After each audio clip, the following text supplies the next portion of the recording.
नमस्कार साथियों, स्वागत है आपका the history volt with Sandeep में। साथियों, आज हम तीसरा अंगल मराठा युद्ध की चर्चा करेंगे। तो अंग्रेज और मराठों के बीच में यह युद्ध 1816 से 1819 ईस्वी के बीच में लड़ा गया था। और इस समय जो अंग्रेजी हुकूमत के भारत में प्रतिनिधि थे यानी गवर्नर जनरल थे, उनका नाम था लॉर्ड हेस्टिंग्स। लॉर्ड हेस्टिंग्स ने पिंडारियों के विरुद्ध दमनात्मक नीति शुरू की थी, जो कि इस तीसरे अंगल मराठा युद्ध का कारण बनी। पिंडारियों की बात करें साथियों, तो पिंडारी मराठा सेना में अवैतनिक सैनिकों के रूप में काम करते थे और इनकी नियुक्ति बाजीराव प्रथम के समय मराठा सेना में होना शुरू की गई थी।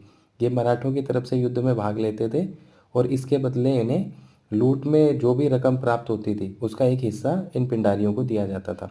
तो पिंडारियों के विरुद्ध लॉर्ड हेस्टिंग्स ने प्रत्यक्ष अभियान शुरू कर दिया, जिसके चलते ये तीसरा अंगल मराठा युद्ध शुरू हुआ और इसकी जवाबी कार्रवाई मराठों ने की और मराठों ने पूना के रेजिडेंट और अन्य कैंपों पे हमला बोल दिया। लेकिन अंतोगत्वा पेशवा पराजित हुए और उन्हें आत्मसमर्पण करना पड़ा। तो इस हार के चलते पेशवा बाजीराव सेकंड और अंग्रेज़ों के बीच में पूना की संधि होती है और यह संधि 1817 ईस्वी में हुई।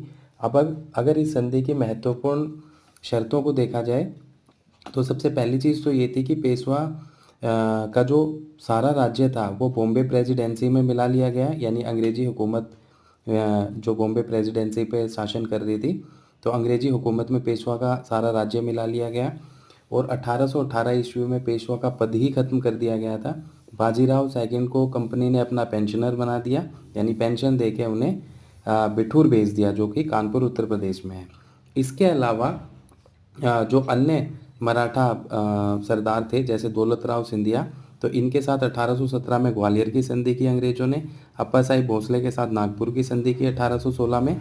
मल्हार राव होलकर के साथ में मंदसौर की संधि की 1818 ईस्वी में। धन्यवाद।